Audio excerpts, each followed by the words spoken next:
Hello learners, welcome to my channel Elited Knowledge. आज हम study करने जा रहे हैं मॉनेटरी पॉलिसी का अपना एक नेक्स्ट टॉपिक, जो कि है monetary policy and economic stabilisation. तो इसको हम लोग डिटेल में डिस्कस करेंगे। इसके अलग अलग व्यू पॉइंट्स हैं हर एक इकोनॉमिस्ट के, तो वो सारा कुछ डिटेल में पढ़ेंगे। तो वीडियो शुरू करने से पहले आपको बता देती हूँ, आप मेरा टेलीग्राम चैनल ज्वाइन कर सकते हैं। उस पर हर एक वीडियो की आपको PDF फाइल अवेलेबल हो जाएगी। साथ ही में फेसबुक पेज को भी लाइक कर दीजिएगा, लिंक आपको डिस्क्रिप्शन बॉक्स में मिल जाएगा। तो सबसे पहले बात करते हैं इकोनॉमिक स्टेबलाइजेशन की। तो ये होता क्या है? देखो बच्चे, स्टेबलाइजेशन का मतलब क्या हो गया कि स्टेबिलिटी होना। जैसे कि हम अपनी लाइफ में देखते हैं ना कि एक तरीके से हमको यही होता है कि हमारी लाइफ में स्टेबिलिटी होनी चाहिए, भी ज़्यादा उतार चढ़ाव नहीं होना चाहिए। उतार चढ़ाव होते हैं, लेकिन अब स्टेबिलिटी हम लोग क्यों कह रहे हैं, ये वर्ड क्यों यूज़ कर रहे हैं? भी उतार चढ़ाव इतनी तेज़ी से ना हो। जैसे कि हम इकॉनमी में देखते हैं ना, बूम आ जाता है, एकदम से डिप्रेशन की सिचुएशन आ जाती है। जैसे कि हमने पढ़ा हुआ है, ग्रेट डिप्रेशन आया था 1930s में। तो उस चीज़ से बचने के लिए जो मॉनेटरी पॉलिसी है वो हमें कहीं हद तक हेल्प कर सकती है कि इन्फ्लेशन आ जाए, डिफ्लेशन आ जाए, किस तरीके से उस चीज़ों से हमें निजात पानी है, अपनी इकॉनमी को स्टेबल रखना है। अब स्टेबल का ये मतलब नहीं हुआ कि जैसे है वैसे ही चलती रहे इकॉनमी, ये पॉसिबल ही नहीं है।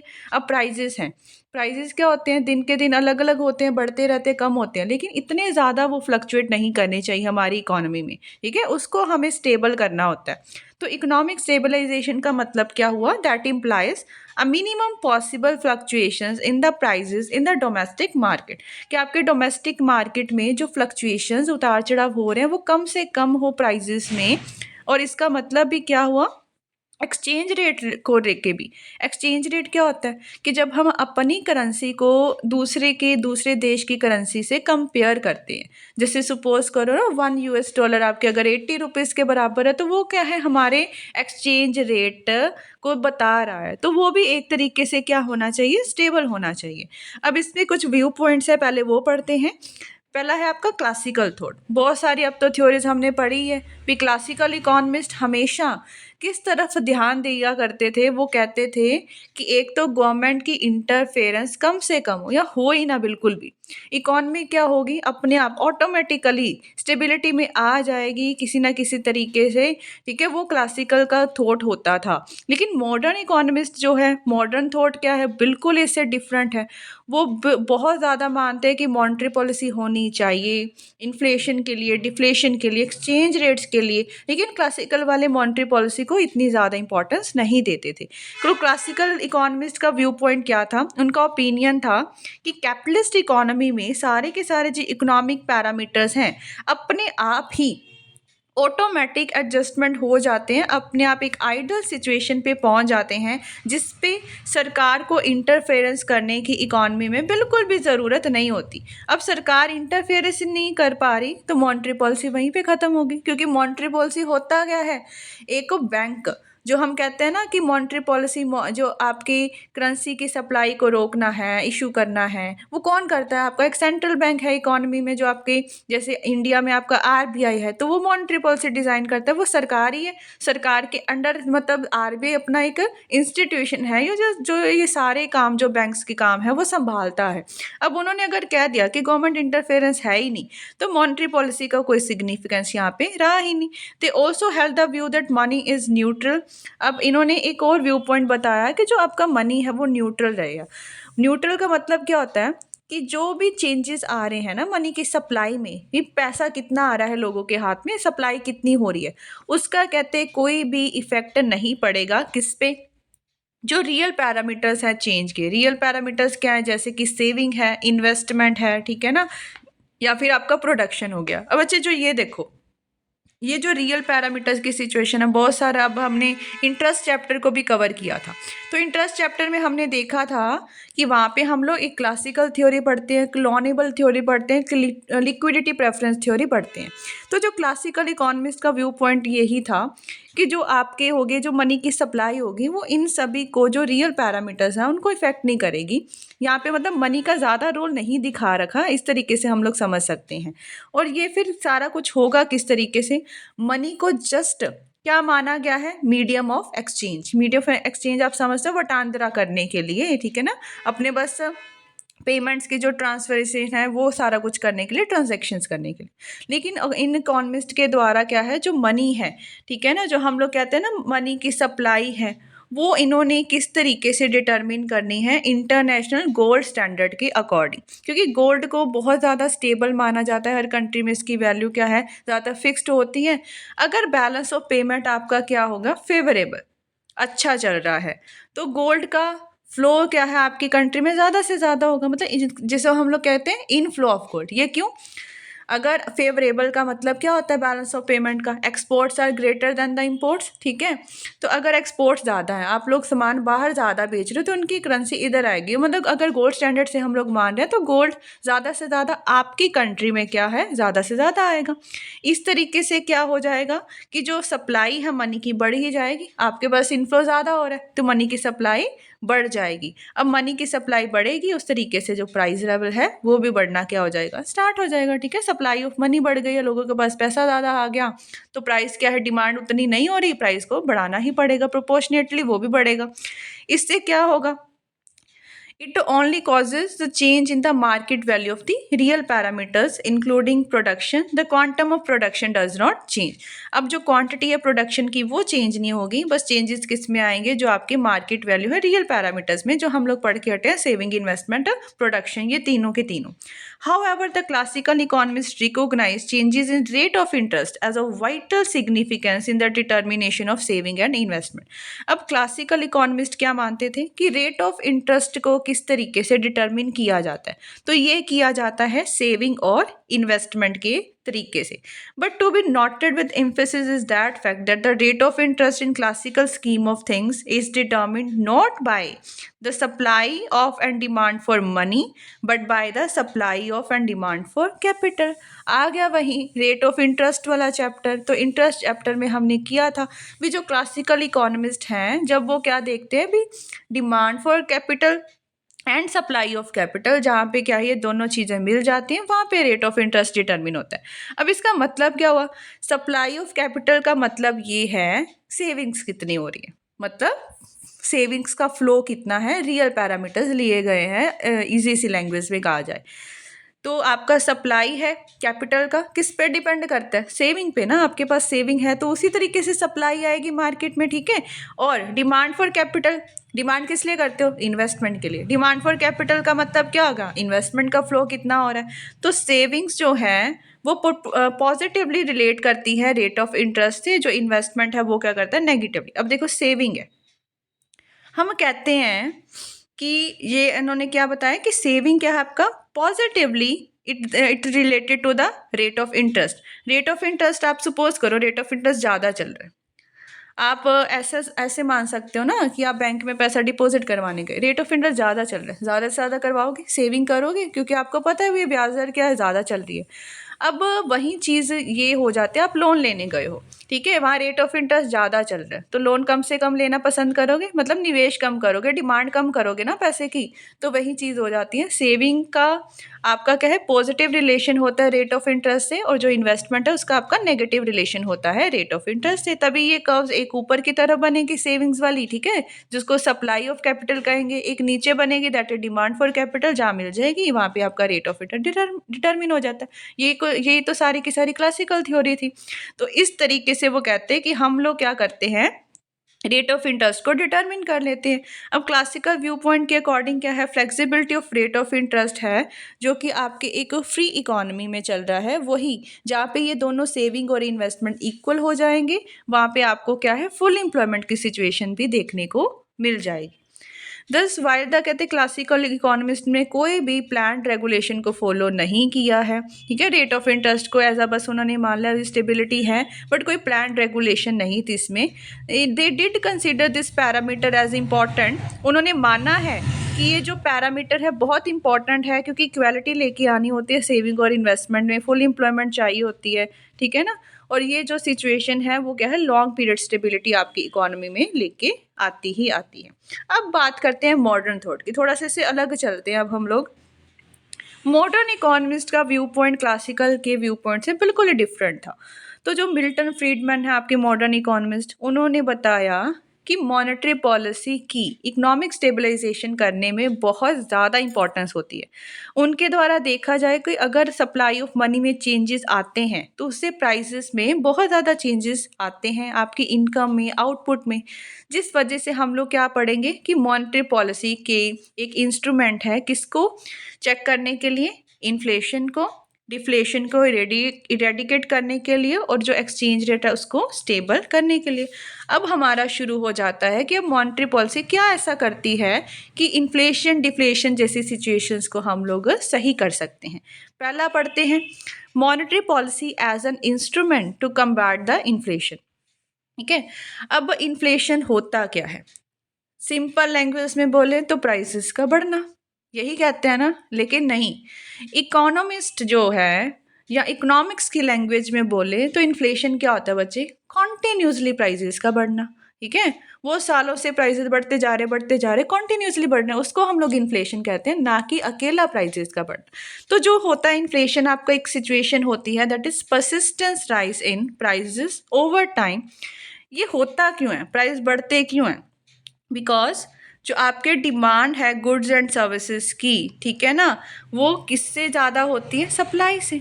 आप लोग डिमांड ज़्यादा कर रहे हो, ठीक है, सप्लाई उतनी है नहीं चीज़ों के पीछे। मतलब आप जैसे 100 जने हो, 100 लोग डिमांड कर रहे हैं, पीछे से सप्लाई है सिर्फ 50 आइटम बन के तैयार है, क्या करेंगे वो लोग? प्राइस बढ़ा देंगे ना, ताकि आपकी डिमांड कम हो जाए। तो मे बी उसमें से जो 50 आपके बचे वो छोड़ के निकल जाए क्योंकि वो अब इतना प्राइस बढ़ नहीं सकते। तो इस तरीके से हम लोग डिमांड सप्लाई को इक्वल करते हैं भाई प्राइसेस को देख के। अब क्या होता है, डिमांड ग्रेटर है सप्लाई से, प्राइसेस बढ़ाने पड़ते हैं, तो आपके प्राइसेस बढ़ाने पड़ते हैं तो इन्फ्लेशन आ जाती है आपकी इकोनॉमी में। ठीक है, अगर वही कॉन्टीन्यूसली वो चीज़ चलती रहे। Accordingly the focus of anti inflationary policy, अब इस चीज़ को देखने के लिए एक तो इन्फ्लेशन आ गई, उसको कवर अप कौन करता है? Anti inflationary policy. अब वो अपनाई जाती है और वो अपनाएगा कौन? आपकी मॉनेटरी पॉलिसी अपनाएंगी। तो मॉनेटरी पॉलिसी क्या करती है इस चीज़ के लिए? डिस्ट्रिक्ट या फिर आपकी सप्लाई ऑफ मनी को बहुत ज़्यादा कम कर देती है ताकि लोगों के हाथ में पैसा कम से कम आए, वो लोग डिमांड कम करें। अब देखो क्या हो रहा है इन्फ्लेशन में, demand is greater than supply. तो हमें कुछ ऐसे इंस्ट्रूमेंट ढूंढने पड़ेंगे जिससे लोग डिमांड कम कर दें। ठीक है, तो फर्स्ट क्या तरीका होगा? Restrict on the new currency. Central bank क्या करेगा? सेंट्रल बैंक ही होता है जो आपका नोट इशूइंग अथॉरिटी होती है, जो नोट्स को छापती है, इशू करती है, ठीक है ना। वो खुद से क्या करे? नई करेंसी को इशू करना बंद कर दे। अब बंद कर देगी तो मनी की सप्लाई अपने आप ही कम हो जाएगी।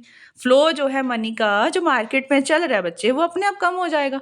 कम हो जाएगा, लोगों के हाथ में मतलब पैसा कम आ गया, तो दैट मीन्स परचेजिंग पावर है जो मनी की, परचेजिंग पावर है जो लोगों की, वो क्या हो जाएगी? कम हो जाएगी। And accordingly it will lower the demand for goods and services, demand अपने आप ही कम हो गई। सेकेंड देखो, increase in cost of money और rate of interest. Rate of interest देखो बढ़ा दो। अब गवर्नमेंट क्या करती है इसमें? सरकार कौन सी पॉलिसी अपनाती है? Dear money policy. Dear money policy क्या होता है? महंगी। इन्फ्लेशन को चेक करने के लिए डियर मनी पॉलिसी में सारा को सेंट्रल बैंक ना बढ़ाने की कोशिश करते हैं। देखो सेंट्रल बैंक बैंक रेट को बढ़ा देगी। बैंक रेट किस पे लागू होगा? कमर्शियल बैंक्स पे भी। कमर्शियल बैंक्स जो क्या है सेंट्रल बैंक से लोन वगैरह लेते हैं, उसका रेट ऑफ इंटरेस्ट बढ़ गया। आगे फिर आपको भी जो कमर्शियल बैंक्स है ना, वो अपने आप अपना मार्केट रेट ऑफ इंटरेस्ट भी बढ़ा देंगे। अब वो बढ़ा देंगे, आप डिमांड कम करोगे पैसे की, ठीक है ना, लोन कम उठाओगे, मतलब इससे आप बोरो करना कम कर दोगे, खर्चा कम कर दोगे, क्योंकि अब आपको पता है भी रेट ऑफ इंटरेस्ट ज़्यादा चल रहा है, इससे आपकी डिमांड क्या हो जाएगी? अपने आप ही कम हो जाएगी। थर्ड पॉइंट देखो, क्रेडिट कंट्रोल। अब सेंट्रल बैंक कुछ क्वांटिटेटिव एंड क्वालिटेटिव मेथड्स को अपनाती है, हम कर चुके हैं ये सारा कुछ। पहला क्या करेगी? Securities are to be sold in the open market. चीज़ क्या याद रखनी है? लोगों के हाथ में पैसा कम करना है। सिक्योरिटीज़ को क्या कर दिया जाता है? बेच दिया जाता है। उससे किसके पास पैसा आएगा? सेंट्रल बैंक के पास आएगा। लोगों के हाथ में पैसा क्या रह जाएगा? कम रह जाएगा, डिमांड कम कर देंगे। सेकेंड चीज़ क्या की जा सकती है? Minimum cash reserves of the bank to be increased. ये किया था। कैश रिजर्व क्या होता है कि कुछ हिस्सा जो बैंक है वो अपने पास में रखते हैं, ठीक है, एज अ रिजर्व, बाकी का हिस्सा लोन में दे देते हैं। जितना कैश रिजर्व क्या है बैंक अपने पास रखेंगे लोन में पैसा, उतना ही कम मिलेगा आगे आपको। तो इस तरीके से भी क्या है, डिमांड कम हो जाएगी। क्रेडिट को क्या है, रेशन किया जाए, मार्जिन रिक्वायरमेंट को बढ़ा दिया जाए।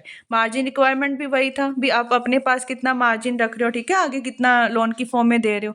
लिक्विडिटी रेशियो को बढ़ा दिया जाए, डायरेक्ट एक्शन लिया जाए, रिस्ट्रिक्ट कर दिया जाए कमर्शियल बैंक्स को भी, इससे ज़्यादा आप लोग लोन नहीं दे सकते। तो ये सारी पॉलिसी अब क्या है, आपका सेंट्रल बैंक अपनाएगा, ताकि फ्लो है जो मनी का उसको कंट्रोल में किया जा सके। अब लास्ट जो इसमें पॉइंट आएगा, उससे पहले हम लोग देख लेते हैं।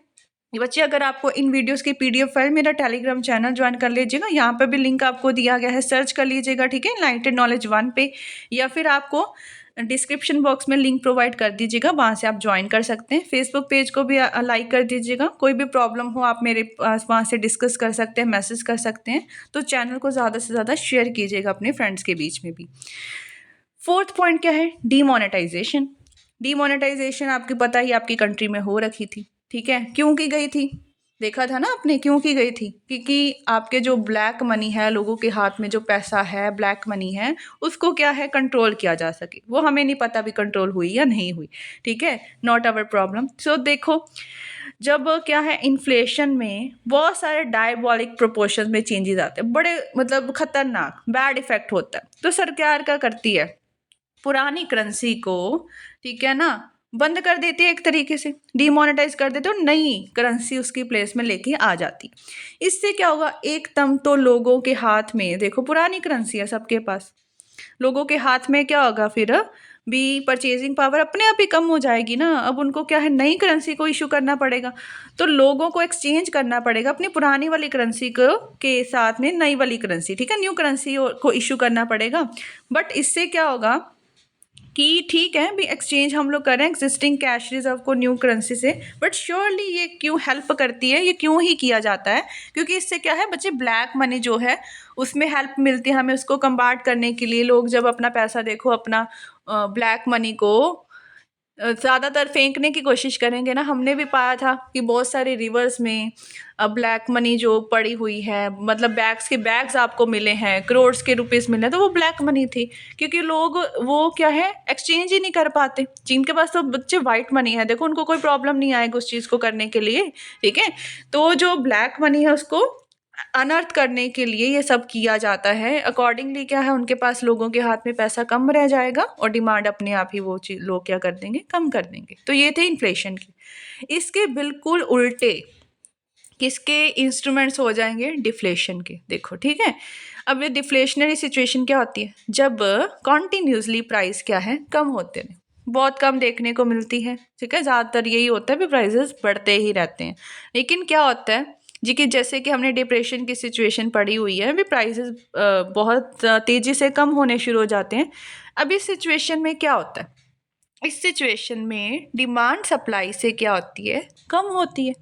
सामान आपके पास बहुत सारा पड़ा है, लेकिन लोग डिमांड ही नहीं कर रहे, प्राइसेस कम करते जाओगे, ऐसे चलता रहता है। इसलिए मॉनेटरी पॉलिसी क्या करती है, डिमांड को बढ़ाने की कोशिश करती है। वहाँ पे हमने क्या किया था, डिमांड कम करो, लोगों के हाथ से पैसा छीनो। यहाँ पे क्या करेंगे, दे दो भाई, ठीक है ना, वो डिमांड ज़्यादा से ज़्यादा करें। तो वही चीज़ है बच्चे, सारा इसका उल्टा करो। फर्स्ट क्या आ जाएगा, liberalising the process of not issuing. वहाँ हमने किया था कि सेंट्रल बैंक नई करेंसी पे रोक लगा दे, रिस्ट्रेन कर दे, भी सप्लाई कट कर दे। यहाँ पे क्या करेंगे भाई, करो ठीक है, मनी का फ्लो बढ़ाओ, ताकि लोग क्या करें, डिमांड ज़्यादा से ज़्यादा करें, ठीक है ना। तो इस तरीके से उनकी क्या हो जाएगी, डिमांड धीरे धीरे बढ़नी शुरू हो जाएगी। बस ये आपका फर्स्ट पॉइंट है, liberalising the process of the not issuing. Second क्या आ जाएगा, वहाँ पे क्या किया था, रेट ऑफ इंटरेस्ट बढ़ा दो ताकि डिमांड कम हो। यहाँ पे क्या किया जाएगा, रेट ऑफ इंटरेस्ट या कॉस्ट ऑफ मनी को कम कर दो। डिफ्लेशनरी कंडीशन में सेंट्रल बैंक कौन सी पॉलिसी अपनाएगी, वहाँ पे डियर मनी पॉलिसी थी, यहाँ क्या है बच्चे, चीप मनी पॉलिसी। चीप मतलब सस्ती, इसका मतलब यह है बैंक रेट कम कर दो। बैंक रेट कम करेंगे तो मार्केट रेट ऑफ इंटरेस्ट भी कम हो जाएगा, लोग ज़्यादा से ज़्यादा लोन लेंगे, पैसा उठाएंगे, इन्वेस्टमेंट करेंगे। मतलब इससे लोग क्या करेंगे भी, अपनी बोरिंग ज़्यादा से ज़्यादा करने की कोशिश करेंगे, खर्चा करेंगे, दोनों पे ही, प्रोडक्शन पर्पसेस के लिए भी और अनप्रोडक्टिव पर्पस के लिए भी। उससे उनकी कंजप्शन बढ़ेगी, एग्रीगेट डिमांड अपने आप ही बढ़ जाएगी। डिमांड बढ़ेगी तो रिकवरी होना फिर से शुरू हो जाएगी। थर्ड है ईजी अवेलेबिलिटी ऑफ क्रेडिट। उनको जो क्रेडिट फैसिलिटी है वो ईजिली अवेलेबल कर दो। डिफ्लेशनरी सिचुएशन में क्या होता है, सेंट्रल बैंक अपनी पॉलिसी को बहुत ज़्यादा लिबरलाइज कर दे। जैसे वहाँ पे था ना, हमने सिक्योरिटीज़ को बेचा था ताकि पैसा लोगों के हाथ में से बैंक्स में आना शुरू हो जाए। यहाँ पे क्या करेंगे, सेंट्रल बैंक बाय करे सिक्योरिटी, ठीक है ना, ताकि लोगों के हाथ में पैसा जाए। लिक्विडिटी रेशो को लोअर कर दे, कैश रिजर्व अपने पास कम से कम रखे। तो ये सारे आई थिंक आप पॉइंट्स कर ही लोगे। मार्जिन जो रिक्वायरमेंट है वो भी कम कर दे, ठीक है। ये हमने क्वालिटेटिव और क्वांटिटेटिव वाले इंस्ट्रूमेंट्स में सारा कुछ पढ़ रखा है। तो ये सारी चीज़ें की वजह से भी जो क्रेडिट फैसिलिटी है लोगों के पास वो ज़्यादा से ज़्यादा आ सकती है। थर्ड बच्चे है आपका monetary policy and stability of the exchange rate. अब यहाँ पे जस्ट हम पढ़ेंगे भी इंपोर्ट आपके अगर ज़्यादा हो जाते हैं एक्सपोर्ट से तो क्या कंडीशंस अपनानी पड़ती हैं।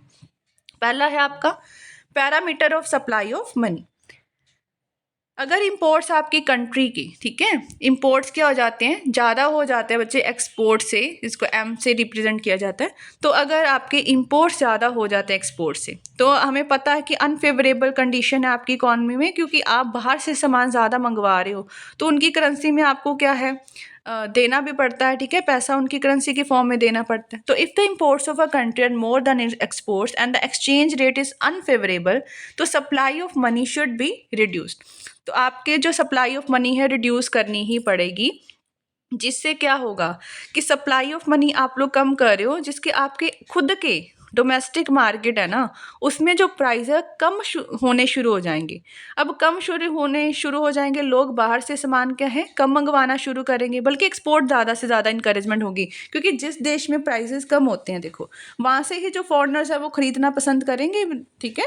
तो उससे क्या होता है बच्चे कि जो आपके एक्सपोर्ट्स हैं वो बढ़ने शुरू हो जाएंगे, इंपोर्ट्स आपके धीरे धीरे कम हो जाएंगे। उसी तरीके से ये प्रोसेस क्या है चलती रहेगी, ठीक है ना, इंपोर्ट्स कम एक्सपोर्ट्स ज़्यादा से ज़्यादा। सेकंड है आपका parameter of cost of money. अब इस सिचुएशन में क्या पाया जाता है, अगर अनफेवरेबल एक्सचेंज रेट चल रहा है कॉस्ट ऑफ मनी को कम किया जाए, जिससे क्या हो जाएगा, कॉस्ट ऑफ मनी आप सब समझ सकते हो, रेट ऑफ इंटरेस्ट की बात की गई है। तो रेट ऑफ इंटरेस्ट अगर हम कम से कम रखेंगे तो ज़्यादा से ज़्यादा जो फॉरेन है, फॉरेन इन्वेस्टमेंट आपके देश में बहुत ज़्यादा होगी, डोमेस्टिक इन्वेस्टमेंट बहुत ज़्यादा होगी, जिससे आपको बाहर से सामान कम खरीदना पड़ेगा, आप बल्कि एक्सपोर्ट ज़्यादा से ज़्यादा करना शुरू कर दोगे। तो अकॉर्डिंगली एक्सचेंज रेट इंप्रूव होता जाएगा और आप स्टेबिलिटी की तरफ जाते जाओगे। ऑन द कंट्रारी अगर imports are less than the exports है तो तब क्या करेंगे, domestic rate of interest raise कर देंगे, वो उसका उल्टा हो जाएगा, ठीक है ना। Third one parameter of availability of money. इस सिचुएशन में क्या होता है, अनफेवरेबल एक्सचेंज रेट में जो ज़्यादातर हमें देखने को मिलती है लेस डेवलप कंट्रीज़ में, जिसमें क्या है इंपोर्ट्स बहुत ही ज़्यादा होते हैं, एक्सपोर्ट्स आपके बहुत कम होते हैं। तो कॉस्ट ऑफ मनी तो वाला पॉइंट हो गया, अवेलेबिलिटी ऑफ मनी। अब इस सिचुएशन में बच्चे क्या होता है, जो अवेलेबिलिटी ऑफ मनी का मतलब क्या हुआ, क्रेडिट। ज़्यादा से ज़्यादा एक्सपोर्टर्स को क्रेडिट अवेलेबल किया जाए, उनकी हेल्प की जाए, ठीक है, जिससे एक्सपोर्टर्स और ज़्यादा एक्सपोर्ट करने की कोशिश करेंगे। उनके पास में जो फॉरेक्स रिजर्व है, जो फॉरेन एक्सचेंज आप उनके पास पड़े हैं वो ज़्यादा से ज़्यादा किए जाएँ। उनकी जो डिमांड है फिर वो क्या हो, इंटरनेशनल मनी मार्केट में अपनी डिमांड डिक्रीज़ की जाए, अकॉर्डिंगली जो एक्सचेंज रेट है अपने आप ही इंप्रूव हो जाएगा। मतलब वो बाहर से सामान ना खरीद के वहाँ पे जो डिमांड कर रहे हैं वो कम से कम करें, बल्कि हम लोग क्या है कुछ जो पैसा है, कुछ क्रेडिट है वो एक्सपोर्टर्स को ज़्यादा से ज़्यादा करें, ताकि वो अपने एक्सपोर्ट्स को क्या कर सकें, इनकरेज कर सकें। तो ये था बच्चे आपका टॉपिक। ज़्यादा मेनली आपने इन्फ्लेशन और डिफ्लेशन की सिचुएशंस को पढ़ना है। एक्सचेंज रेट में आपका बस ये हो जाएगा कि आपका अगर इंपोर्ट्स देश में ज़्यादा हो रहे हैं एक्सपोर्ट से तो किस तरीके से जो है मॉनेटरी पॉलिसी आपकी हेल्प कर सकती है इन चीज़ को बैलेंस करने के लिए। आई होप आपको अच्छे से क्लियर हो गया होगा। वीडियो हेल्पफुल लगी हो चैनल को ज़रूर सब्सक्राइब कीजिए, like share and comment and press the bell icon, ताकि हर वीडियो की नोटिफिकेशन आपको टाइम टू टाइम मिलती रहे। Thank you.